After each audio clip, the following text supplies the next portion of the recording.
Alright guys, hi, welcome to the chess channel. I'm Miguel, and quick update for those of you who don't know. For a good bit during this quarantine time, we're still going to be doing uploads, but it's only going to be me and Steezy uploading for most of it. Twitch is taking a little break because he needs to clear his headspace and all that, just personal things. Salmon can't really do much since he's a cripple. Rest in peace his ankle. So I'm going to be starting up a new series because, quarantine time, can't really go out and train as much as I would like to. So we're doing a shoe review, as you can tell here, and on the first episode we are doing an episode on the Nike SB. We are going to be reviewing these shoes on 5 categories: grip, durability, style/aesthetic, weight/flexibility, and cushion/ankle support. So let's get to it. Now, as you can tell, the Nike SB is quite the popular shoe. It's been around for a good long time.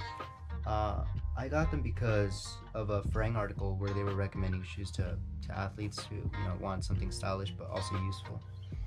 And me, I like the skater aesthetic, so I thought these were perfect. I ordered me some, and I think I've had these now for 3 or 4 years. And honestly, let's see, grip. Let's see, how are we going to review these? Okay, grip. Grip is pretty solid, I'd say. Nice and thick grip. They come in different colors too. They have them in like brown, black, and of course the white one here that's turned really disgusting over these years. But as you can tell, 3 or 4 years of use, solid. Like maybe a little bit of burning down here, but other than that, it stayed together pretty well. There's no ripping or anything. And the only problem I had with these is that they get slippery really easily with anything that's dusty. So you constantly, like, if you're gonna go for a jump, give yourself a quick wipe or anything like that. Other than that, I'd say we're gonna give the grip 3.5. Let's see, durability. We're gonna rank its overall durability.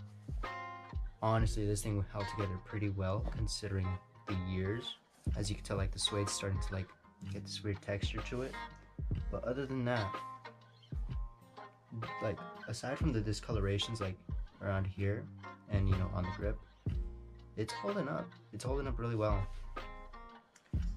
I'd say, like, overall, it's a good shoe. It'll last. Honestly, 5 stars for the durability on this one, both for grip and for the outer.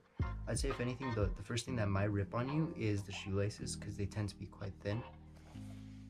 Style/aesthetic, honestly, if you really like the skater aesthetic or like something casual that you could just, you'll be walking around and your friend's like, okay, let's go train, or I'm at the mall, you want to do flips? These are a good shoe for that.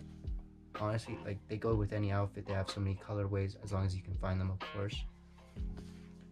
And yeah, you could change shoelaces. I mean, that's the only thing you really change about it. But other than that, style and aesthetic on this is pretty on point. There's nothing that really like seems off about it.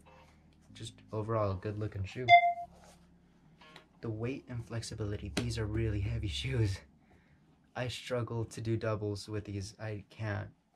Flexibility, oh yeah, it has flexibility. I mean, it gets kind of solid once you get to this point on. All of this is pretty harsh, but I mean, you don't really need much of that. But the rest of over here, yeah, pretty flexible. So weight and flexibility, I'd say the weight isn't so good on it just because it's kind of a thin shoe.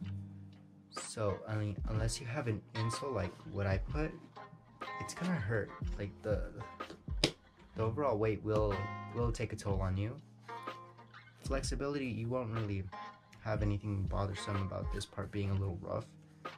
Solid piece back here, I'm not sure why, but let's see, the weight and flexibility, I will give it 3.5.